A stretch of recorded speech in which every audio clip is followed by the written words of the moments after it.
De todas las máquinas que existen, los barcos son las más grandes. Destruyen naciones enteras. Transportan mercancías por todo el mundo. Transportan incluso otros barcos. Capturan el viento, haciendo realidad nuestros sueños. Y podemos viajar en ellos a todo lujo.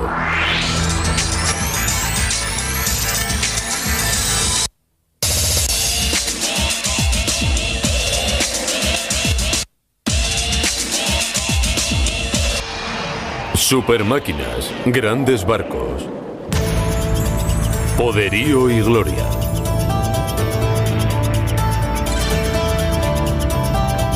Los mares cubren más del 70% de la superficie de nuestro planeta.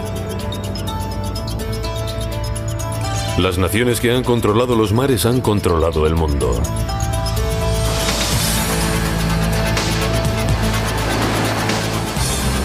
Hoy en día construimos poderosos buques de guerra como el Níser para patrullar los mares y mantener la paz. Pueden defender portaaviones, pueden defender convoyes, disparar contra objetivos situados en tierra y detectar submarinos. También hemos construido barcos de singular belleza, capaces de transportarnos al pasado en nostálgicos viajes. Es absolutamente increíble. No hay nada comparable a esto en ningún lugar del mundo. Pero nuestros esfuerzos por conquistar los mares han acabado a menudo en tragedia. El barco más grande y veloz de su tiempo, el Titanic, se hundió cobrándose las vidas de 1.503 personas. Mi hermano y yo estábamos acostados y se oyó un golpe brusco y repentino. Mi padre dijo, subiré a cubierta para ver lo que ha pasado. Poco después volvió y dijo, al parecer hemos chocado con un iceberg. Miles de barcos se han hundido en el fondo del océano. Pero los grandes transatlánticos de hoy son mucho más seguros.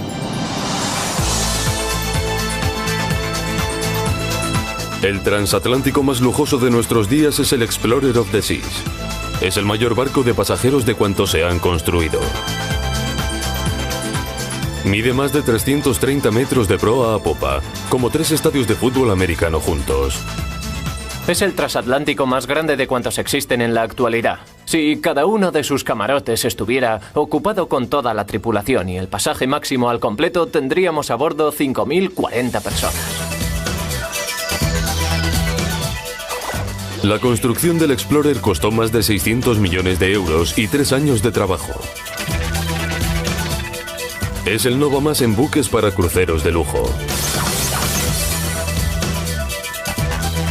Su cubierta Royal Promenade tiene 4 pisos de altura y la anchura de una autopista de 3 carriles. Hasta las alfombras de sus ascensores se cambian a diario.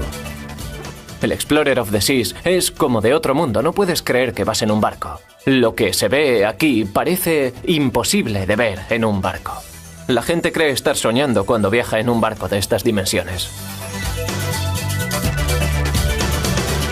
Tiene 14 ascensores, 15 plantas, 16 bares y 5 restaurantes.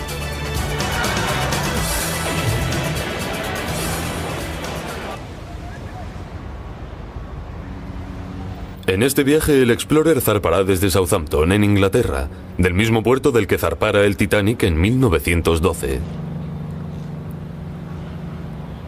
Pero a diferencia del malogrado transatlántico, el Explorer of the Seas cubrirá una ruta turística por aguas del Caribe. Al mando de este gigantesco barco está el capitán Olaf Nisseter. Su puente es tan grande que el capitán ha de cruzarlo sobre un patinete. Es el barco más grande y complejo de todos los que ha comandado Olaf Nisseter. Supone una gran responsabilidad por razones obvias. Cuanto mayor es un buque, tanto mayor es la responsabilidad del oficial que lo comanda. Más personas, más equipo y, por supuesto, mayor volumen de trabajo. Pese a su tamaño, el Explorer es sorprendentemente maniobrable. 6 propulsores a proa y a popa pueden hacer girar a este mastodonte de 50.000 toneladas en cuestión de minutos. Sus propulsores pueden actuar también a modo de ancla, inmovilizando a este coloso con una estabilidad férrea.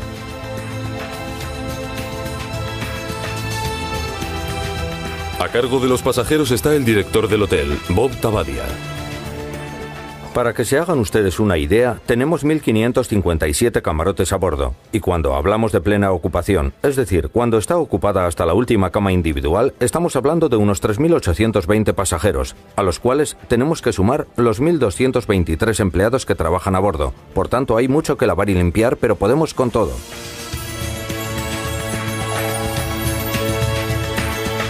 La lujosa suite real tiene un piano de cola y un cuarto de baño de mármol italiano.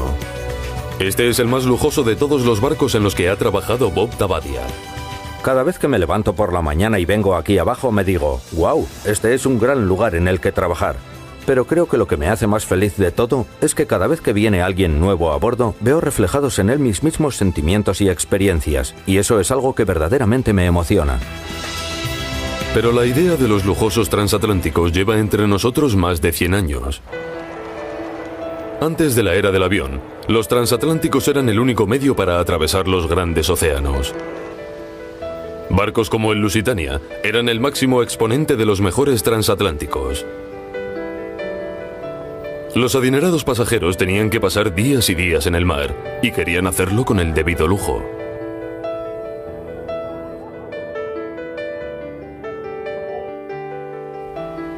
La cima de esta elegancia era el Île-de-France, votado en 1926.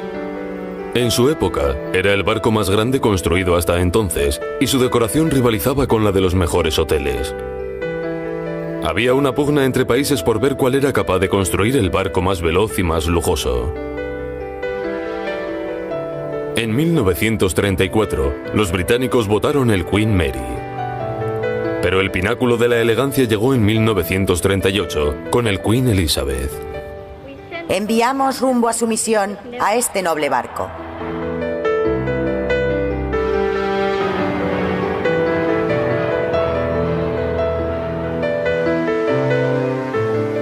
Aunque la era de los grandes transatlánticos estaba tocando a su fin, cada día era más fácil cruzar el Atlántico por aire. Pero ahora vuelven otra vez los grandes transatlánticos.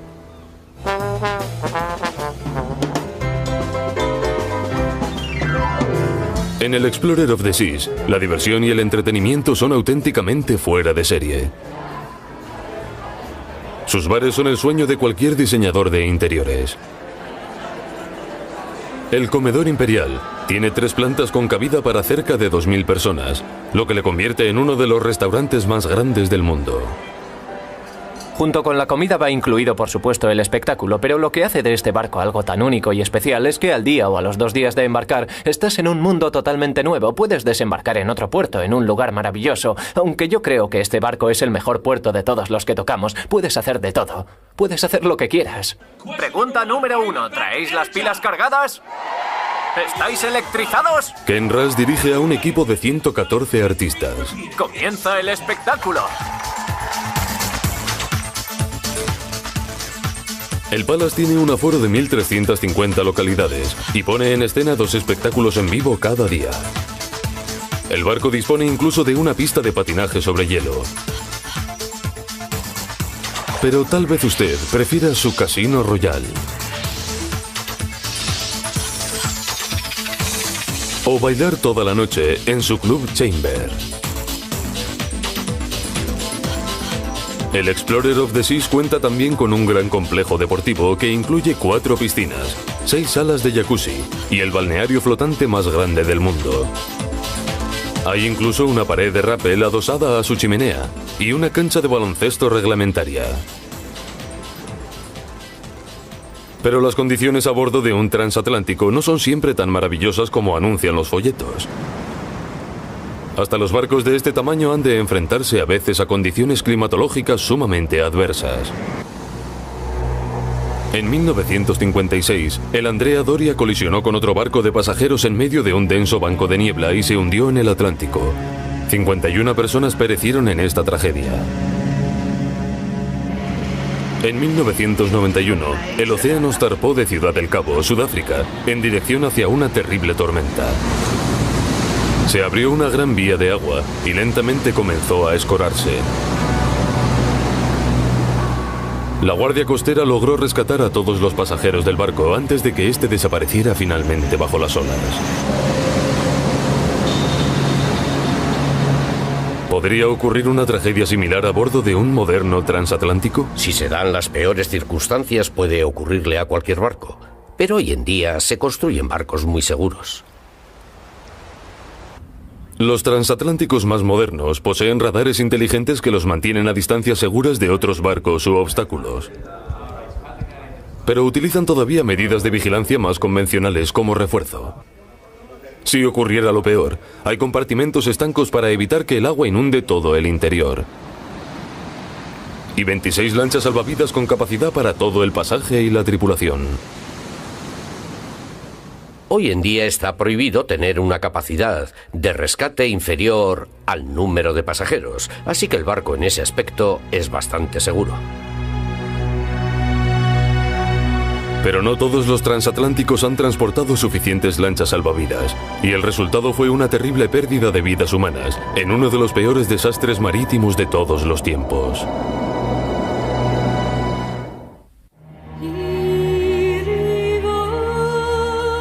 A unos 4.000 metros bajo la superficie del Atlántico, yacen los restos de un barco que ha sido objeto de nuestra fascinación durante casi un siglo. En tiempos fue el barco más grande de su época, un símbolo de la capacidad del hombre para imponerse a los elementos. Ahora es solo un amasijo de hierros, retorcidos y oxidados, una tumba para las 1.503 personas que murieron con él.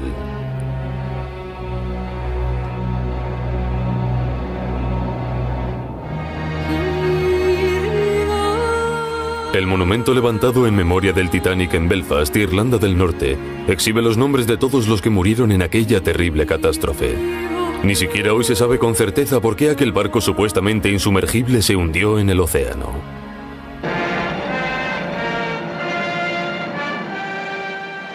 En este suntuoso barco viajaban personas de muchas naciones y clases sociales. Millonarios, aristócratas, jóvenes parejas en luna de miel. Hombres y mujeres que... El hundimiento del Titanic ha entrado a formar parte de nuestra cultura. Uno de los hombres que construyeron el barco, inmigrantes de toda Europa. El Titanic fue construido en Belfast por la compañía Harland & Wolff para la línea White Star. Tenía más de 285 metros de eslora y la altura de un edificio de 10 plantas.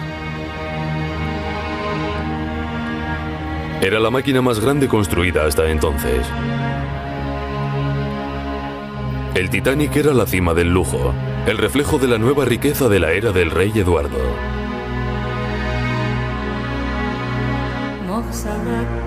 Su viaje inaugural iba a llevarlo desde Southampton hasta Nueva York. Su capitán, Edward J. Smith, gobernaba la nave presionado por sus propietarios para llegar a Nueva York en el mejor tiempo posible. Pese a los informes sobre la presencia de icebergs en su ruta, Smith ordenó avante toda. Su decisión de atravesar un área plagada de grandes bloques de hielo a más de 20 nudos resultó fatalmente peligrosa.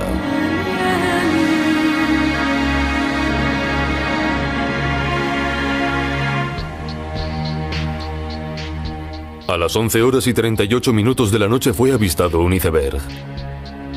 Al oficial Robert Hitchens se le ordenó virar todo a estribor y hacer girar las hélices en sentido inverso. Pero fue demasiado tarde. El barco no pudo maniobrar con la suficiente rapidez como para evitar la colisión. El iceberg rozó el casco a lo largo de más de 100 metros, abriendo una gran vía de agua, arrancando remaches y perforando varias aberturas. El barco empezó a hacer agua inmediatamente.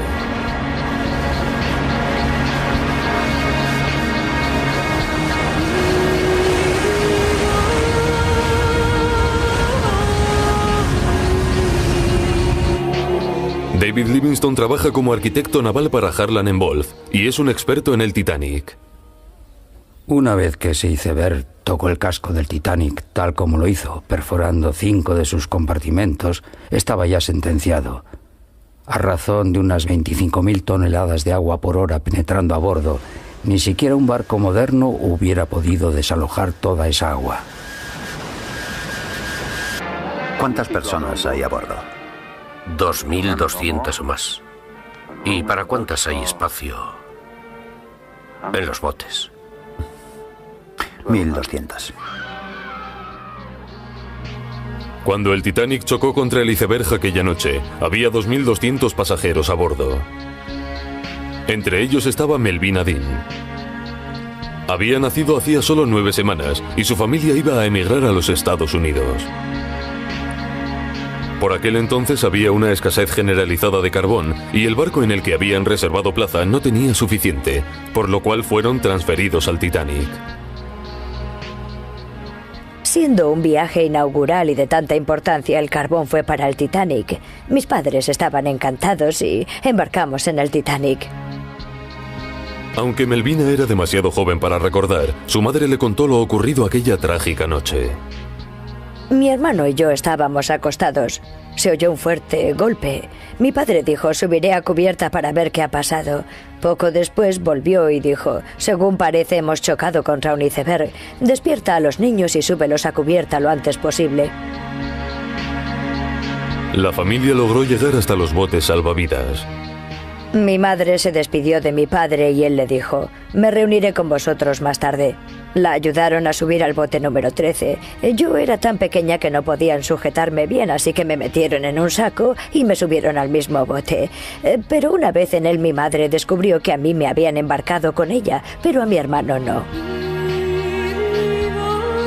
Una hora después de que el Titanic se hundiera, un buque británico, el Carpathia, recogió a los 705 supervivientes de los botes salvavidas, entre los que se hallaba Melvina Dean. Su hermano de 3 años había sobrevivido en otro bote. Cuando el Carpathia nos rescató, allí estaba él también. Otro pasajero había cuidado de él. Fue, por tanto, una alegría inmensa para mi madre, porque hasta ese momento lo daba por muerto. Pero el padre de Melvina no llegó a embarcar en ninguno de los botes. Mi padre se ahogó. Nunca lo encontraron. Su cadáver nunca fue encontrado. Nos salvamos gracias a la rapidez con la que reaccionó mi padre para ponernos a salvo, porque muchos creían que el barco no se hundiría, por eso no se apresuraron, no se preocuparon. Eso fue en parte lo que nos salvó, porque muchos pasajeros de tercera clase no se salvaron. 2 horas y media después de colisionar con el iceberg, el Titanic se precipitó finalmente hacia el fondo del océano, donde permaneció en completa soledad hasta 1985. El desastre del Titanic conmocionó al mundo entero. La máquina más grande de su tiempo había fallado.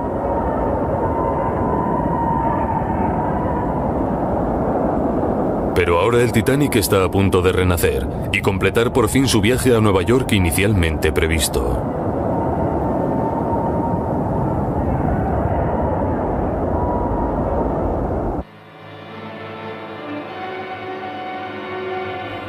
El Titanic volverá a surcar una vez más los mares.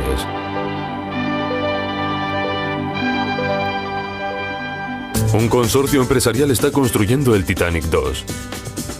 Ha confiado a un grupo de diseñadores la creación del transatlántico más majestuoso de todos los tiempos. Creo que deberíamos seguir adelante y utilizar algunos de los diseños de las alfombras originales que acabo de localizar. Sería importante poder reproducir parte de este diseño. Aunque no estemos diseñando para el siglo XXI, podemos ofrecer un camarote plenamente contemporáneo, a la última en lo que se refiere a equipamiento, y al mismo tiempo ofrecer el otro extremo, un camarote de la época del rey Eduardo. Uno de los miembros de este equipo empeñado en reflotar el sueño del Titanic es Mark Blackburn. En líneas generales, el Titanic 2 será un buque mucho más sofisticado que el Titanic 1. El Titanic fue el más sofisticado y elegante de los barcos de su tiempo. Pero nosotros retomaremos todo eso, retocaremos todo eso y reconstruiremos todo eso para hacer un barco mucho más sofisticado. Cuando la gente venga a este barco se sentirá como si estuviera embarcando en el Titanic, en un clásico transatlántico de la época eduardiana. Subirán a un barco concebido para recrear el pasado, pero para operar en el mercado del futuro. Su aspecto será el mismo, pero el nuevo barco tendrá 60 metros más de eslora que el primer Titanic y será mucho más seguro. Tendrá que tener un diseño de casco diferente y compartimentos estancos que garanticen su estabilidad en caso de sufrir daños, de modo que si chocara con algo accidentalmente, tengamos la seguridad de que ninguno de los pasajeros sufrirá daño alguno. El equipo está decidido a crear un Titanic tan fiel al original como sea posible. Y es que el Titanic tiene algo que siempre cautivará nuestra imaginación. Lo hizo cuando fue construido y en el momento de su botadura, y aún hoy día sigue cautivando nuestra imaginación. No se trata de construir otro barco y llamarlo Titanic, porque todo en este proyecto lleva el espíritu del Titanic hasta lo más hondo, el espíritu de todas esas personas que dedicaron parte de sus vidas a construirlo, y esperamos que honre la memoria de todas esas personas como merecen.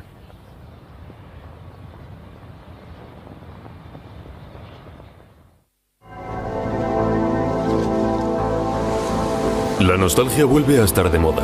Este lujoso barco de pasajeros está inspirado también en otra nave hundida.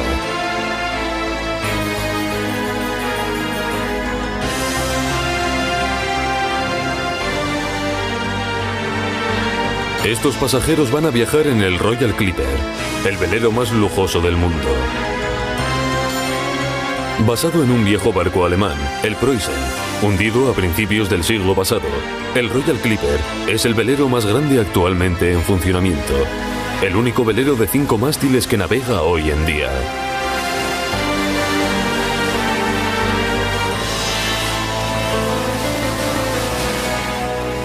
Uno de sus primeros pasajeros fue el experto en barcos de vela, Bernard Barden.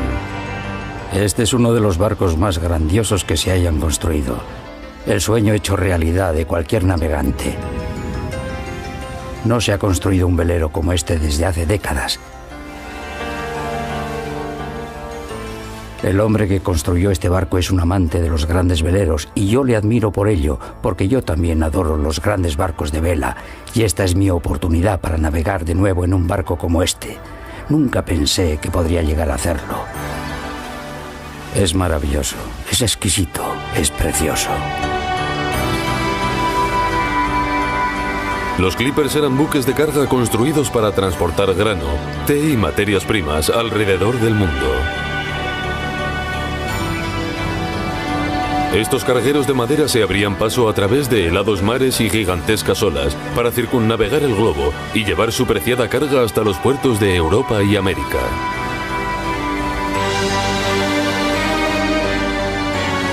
Pero este Clipper se utiliza ahora para el transporte de pasajeros. Donde el Preußen transportaba productos químicos en una grandísima bodega bajo cubierta, el Royal Clipper tiene una piscina, un casino, un centro de baños y masajes y un lujoso comedor con capacidad para 225 personas. En los viejos cargueros las velas eran izadas a mano. La tripulación del Royal Clipper emplea modernos tornos. El patrón del Preußen se hubiera quedado de una pieza si hubiera visto a nuestros 200 pasajeros tumbados por toda la cubierta en sus hamacas, mientras la tripulación despliega las velas sobre sus cabezas. En los viejos tiempos nadie se hubiera atrevido a estar ahí. Un cabo o un cable podía partirte en dos o arrojarte por la borda. El Royal Clipper tiene más de 120 metros de eslora y 42 velas con una superficie total de más de 5.200 metros cuadrados. Navegando a toda vela, puede llegar a alcanzar una velocidad punta de 17 nudos. A bordo de este barco, cualquier amante del mar tiene la oportunidad única de navegar en un barco de vela de 5 mástiles. Es absolutamente increíble. Nada hay comparable a esto en ningún lugar del mundo.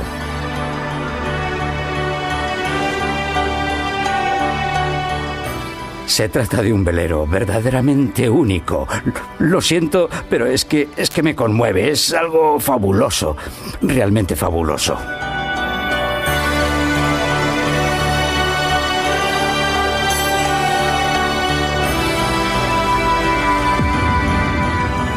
Hemos construido barcos de asombrosa belleza, pero hemos construido también barcos para la guerra y hemos hecho del mar un campo de batalla.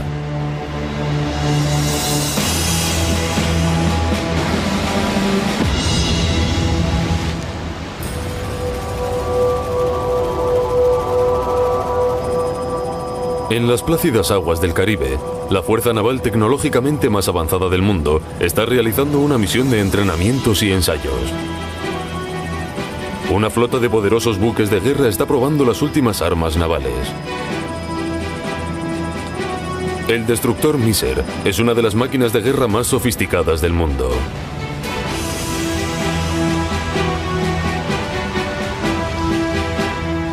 Tras sus compuertas herméticamente selladas y sus secretos compartimentos blindados, se ocultan armas letales y 300 marinos altamente preparados. Al frente de esta nave se halla el capitán Frank Pandolf. Es un barco formidable con un diseño precioso, una flotabilidad soberbia, unos sensores sin igual y un inmenso poder armamentístico. Los destructores son los barcos más versátiles de este grupo de combate. Pueden desempeñar un gran número de funciones. Pueden defender portaaviones, convoyes, disparar contra objetivos terrestres, cubrir con sus cañones el desembarco de tropas y pueden destruir submarinos. Son barcos capaces de desempeñar múltiples funciones.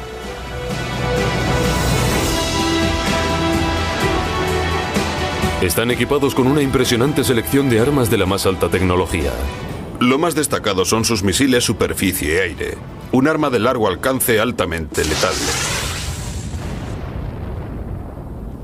Dispone también de torpedos de lanzamiento vertical capaces de destruir submarinos y misiles Tomahawk para destruir blancos terrestres.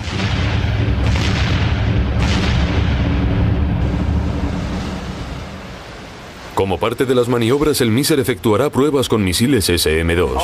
Estos ensayos con fuego real se realizan en muy contadas ocasiones y han atraído al puente a toda una multitud. Si ahora estuviéramos en una situación de combate real, la mayoría de estas personas estarían cada uno en su puesto, en los puestos de evaluación de daños, evaluando los sistemas informáticos o simplemente preparando comidas o a la expectativa de cualquier posible daño. Durante el lanzamiento no se permite a nadie permanecer en cubierta. El capitán Pandolf ordena abrir fuego desde el puesto de información de combate. 006, línea 16, pista 2003, corto. Una vez despejado el radio de tiro, comienza la cuenta atrás. Whisky, aquí Hotel Whisky. Tenemos luz verde para el ensayo de tiro Delta. Armas en nivel rojo y cargadas. Luz verde, ruta en rojo, armas cargadas, cambio. A la escucha. 0265.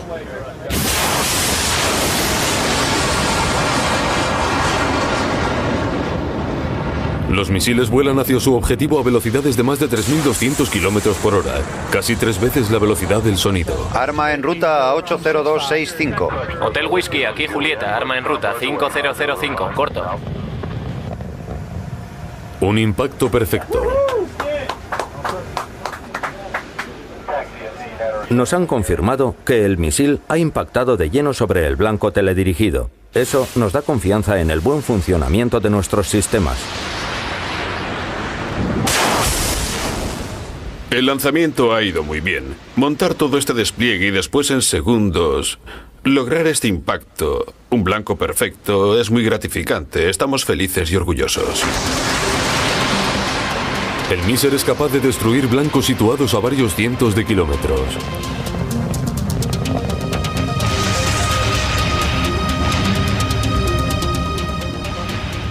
En un sentido global, somos una fuerza disuasoria. Situando un destructor como este frente a una zona en conflicto se consigue mucho. Constituye un poderosísimo elemento disuasorio.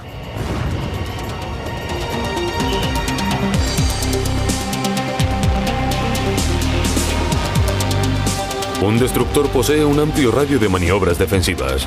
Sus motores generan 100.000 caballos de potencia y pueden propulsar el barco de 0 a 30 nudos en menos de 60 segundos. Eso nos da mucha maniobrabilidad, nos permite maniobrar fácilmente ante cualquier amenaza con la que podamos encontrarnos.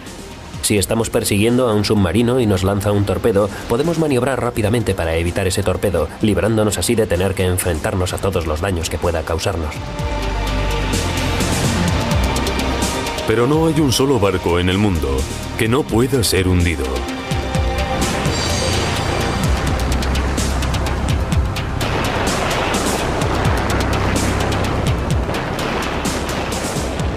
Solo ha habido un barco en la historia considerado indestructible, el poderoso Bismarck, el orgullo de la Armada alemana. Votado en 1939, era el acorazado más poderoso de su tiempo. La caza del Bismarck fue una de las más famosas batallas navales de la Segunda Guerra Mundial. En los primeros años de la guerra, Gran Bretaña estaba sola ante el poder de los nazis. Para conseguir alimentos y materias primas, Gran Bretaña recurría a convoys que transportaban suministros a través del Atlántico. El Bismarck suponía una gravísima amenaza para estos convoys. Era necesario darle caza. Sir Ludovic Kennedy es un prestigioso escritor e historiador.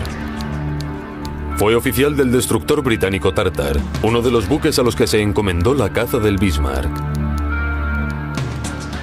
Sabíamos desde hacía mucho tiempo que el Bismarck se preparaba para entrar en el Atlántico y causar estragos sobre las rutas marítimas entre Gran Bretaña y América. No hubiésemos logrado sobrevivir a la guerra si ese nexo tan vital se hubiera roto. Los buques británicos, incluido el más famoso de toda la flota, el Hood, acudieron a la caza del Bismarck en el Atlántico Norte, con catastróficas consecuencias. Uno de los proyectiles del Bismarck alcanzó de lleno al Hood, atravesando su cubierta principal. El proyectil traspasó las restantes cubiertas e hizo explosión en el depósito de municiones, destruyendo el barco entero. No podíamos creer que el Hood se hiciera pedazos así, que solo se salvaran 3 hombres de una compañía de 1400. Era casi increíble. Y he pensado muchas veces lo horrible que debió haber sido para aquellos hombres el momento en el que se dieron cuenta de que las paredes y la cubierta iban a saltar en pedazos. Debió durar una fracción de segundo, ese instante en el que se dieron cuenta de que iban a morir. Debió ser una experiencia aterradora. Tras la destrucción del Hood, el Bismarck desapareció. Se envió un hidroavión Kazelin para localizarlo. Tras 20 horas de búsqueda, el Bismarck fue descubierto avanzando hacia Francia a unos 1000 kilómetros de la costa. La caza estaba de nuevo en marcha. Varios cazas despegaron del Ark Royal y atacaron al Bismarck con torpedos. Uno de ellos impactó en la parte de proa, pero el golpe más certero fue el que alcanzó al timón y le hizo virar 15 grados a babor. Eso lo dejó en una difícil posición para maniobrar. Con el timón inutilizado, el Bismarck avanzaba ahora directamente hacia la flota británica. Aunque incapaz ya de maniobrar, era aún mortalmente destructivo. Los británicos decidieron esperar hasta el día siguiente para tratar de hundirlo. Estábamos todos muy nerviosos porque sus cañones habían hundido al Hood en solo 5 minutos. Temíamos acabar igual que ellos. Desde el Tartar, el joven oficial Kennedy observaba las evoluciones de la batalla. Recuerdo la mañana de la batalla. Y recuerdo el contraste de colores, el viento embravecido, las olas verdes coronadas de crestas blancas, y el color gris de nuestros barcos y el negro del Bismarck, y el color de las columnas de humo al elevarse hacia el cielo. Recuerdo también a los 2 acorazados, el Rodney y el Queen George Defiz, abriendo fuego contra el Bismarck, y al Bismarck contraatacando a nuestro fuego. Los cañones de nuestros 2 acorazados fueron reduciendo gradualmente el Bismarck a una masa de escombros flotantes. El número de víctimas debió ser altísimo. Poco a poco, antes de su destrucción, llegué a ver por primera vez el lado humano de la batalla, aquellos hombres que corrían de proa a popa hacia atrás, hacia el alcázar, y que después se arrojaban al agua, huían del fuego y de las explosiones que envolvían todo. Fue una imagen que no he conseguido olvidar jamás.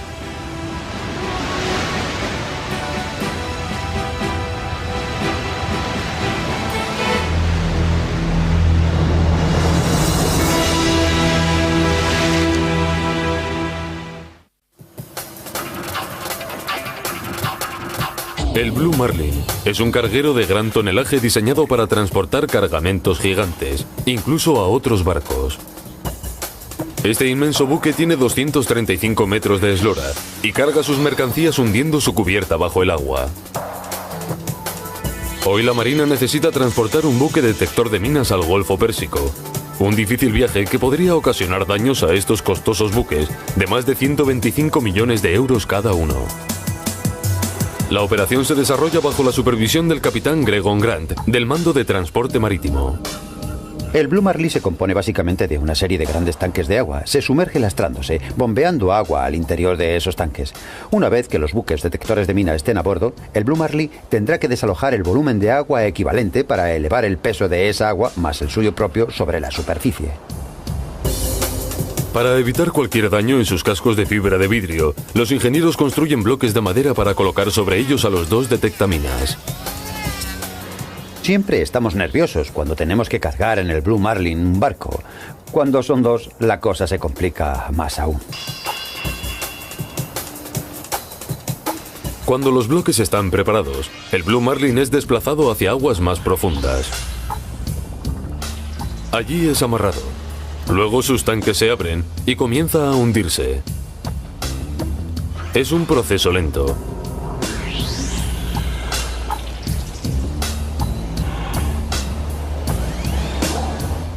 Diez horas más tarde el barco se ha sumergido 42 metros y puede cargar ya a los dos detectaminas.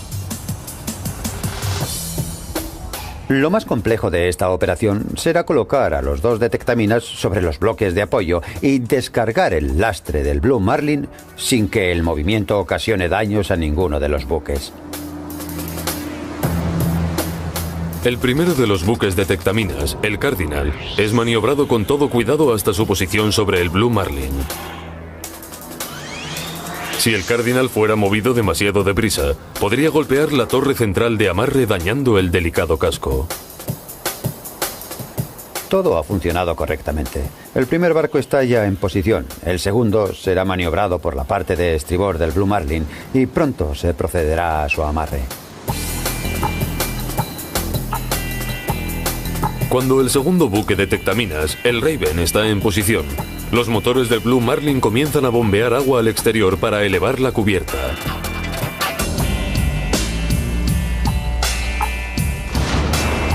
Un submarinista se sumerge para comprobar si los dos buques están asentados de forma segura sobre los bloques. Verificada la posición, el Blue Marlin continúa desalojando agua.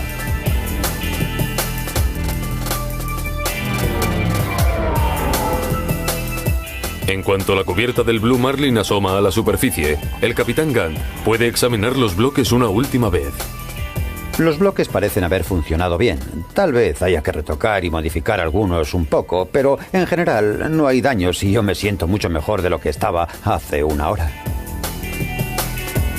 En 1998, el capitán Gant fue el responsable de cargar el primer buque de la Armada que iba a ser transportado sobre un carguero de gran tonelaje. El buque era el Samuel B. Roberts y fue transportado de vuelta a los Estados Unidos tras chocar con una mina en el Golfo Pérsico durante la guerra entre Irán e Irak. Era tan grande que para poder sumergir nuestro portabuques tuvimos que salir 80 kilómetros mar adentro. Aquella inmersión tuvo que hacerse en aguas desprotegidas, a merced del viento y del oleaje.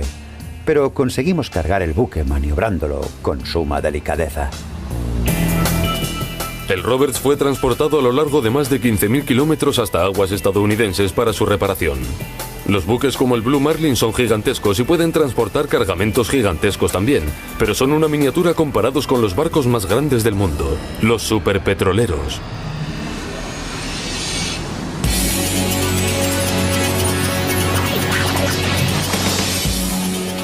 Nuestro mundo moderno depende de los combustibles fósiles. Para mantenerlo en marcha necesitamos un suministro constante de petróleo. La única forma de satisfacer esa demanda siempre creciente es transportarlo alrededor de todo el globo en gigantes superpetroleros.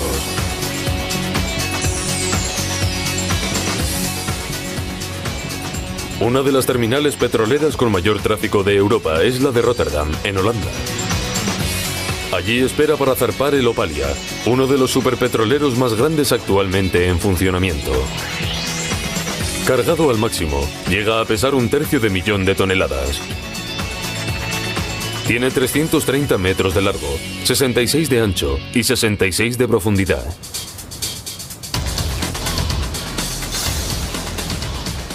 El Opalia puede transportar 2 millones de barriles.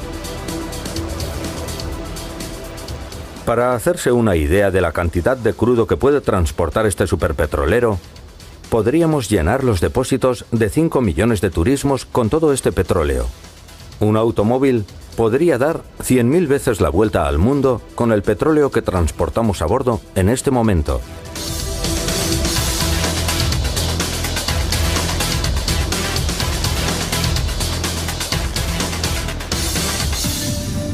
Bajo su cubierta, la tripulación vigila estrechamente el cargamento potencialmente letal.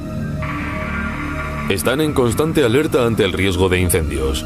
Las emanaciones del crudo son extremadamente combustibles y la menor chispa puede desencadenar un infierno de llamas.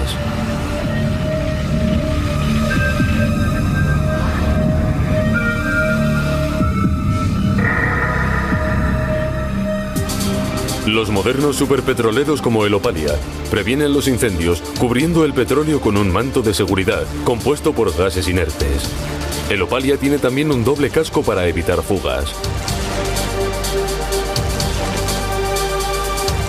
El barco tiene una tripulación de 21 hombres, dedicados la mayoría de ellos al mantenimiento de los enormes motores. La energía eléctrica del barco la proporcionan motores auxiliares de 3 megavatios de potencia, energía suficiente para alumbrar una pequeña población. Los motores principales generan 31.000 caballos de potencia que mueven una gigantesca hélice propulsora. El Opalia puede alcanzar velocidades de 16 nudos. Cuando navega a toda máquina, su fuerza es tal que requiere enormes distancias para frenar y detenerse. Si quisiéramos detener este buque tanque por completo, necesitaríamos más de 2 kilómetros con el barco cargado. Para prevenir la posibilidad de una colisión, se mantiene una distancia mínima de 8 kilómetros entre el buque y otros barcos situados en la trayectoria de su proa. Sin embargo, este colosal petrolero es gobernado con un timón no mayor que el de cualquier pequeña embarcación, pero conectado a un mecanismo de enormes émbolos hidráulicos que mueven la nave a uno y otro lado.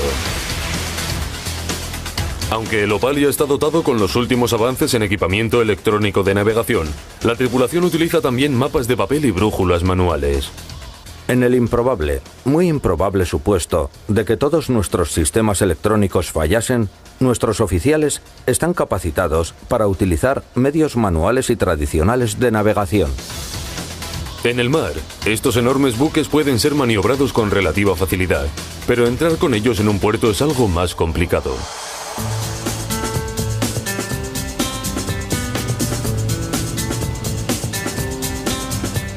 Los buques portacontenedores son la savia del comercio mundial. Cada día, millones de toneladas de mercancías son transportadas por todo el mundo en estos barcos. El Sovereign Maersk es uno de los portacontenedores más grandes del mundo. Tiene más de 330 metros de largo y casi 50 de ancho. Puede transportar 6.600 contenedores, cargado cada uno de ellos hasta con 14 toneladas. El Maersk ha venido a descargar al puerto de Felixstowe, en la costa este de Inglaterra. Debido a su gran tamaño, un piloto especialista debe guiarlo desde el exterior del barco por el estrecho canal que conduce al interior del puerto. Es tan largo como el Empire State y más ancho que una autopista de 6 carriles. Pero el barco se mueve con la fuerza del viento y la marea a su alrededor también se mueve. O sea que no solo conduces un grandísimo camión sin frenos, sino que alguien mueve además la carretera. El capitán Chris Pearson es piloto desde hace 19 años. La labor de los pilotos es necesaria por el conocimiento que tienen del lugar de amarre. En los mapas pueden figurar las corrientes, las mareas, las boyas, pero aún así siempre es necesario contar con alguien en el puente con un conocimiento íntimo del lugar, alguien que sepa cómo manejar los remolcadores, cómo fluye la marea en cierto punto, etc. Una vez a bordo, el barco queda bajo el entero control de Chris. Sigue fijo en 360. 360. Tendré que maniobrar contra la dirección de la marea. El barco pasará en línea recta por el punto más profundo. El canal de Felixstowe ha sido especialmente dragado para que los buques gigantes puedan llegar hasta el muelle.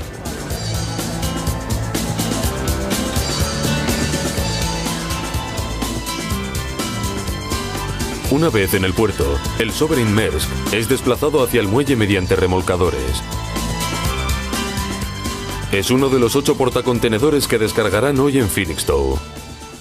Este es el puerto con mayor tráfico de contenedores, 2,5 millones al año, y nosotros movemos al año más de 25.000 de esos contenedores con unas 85 maniobras de descarga diarias.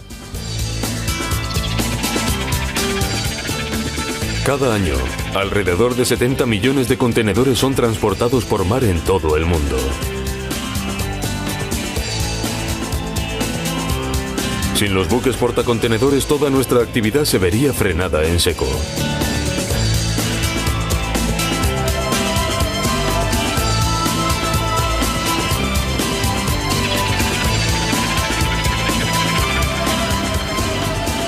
Los grandes océanos son las autopistas del mundo. Pero nunca debemos olvidar que ni siquiera los barcos mejores y más grandes pueden igualarse al poderío inmenso del mar.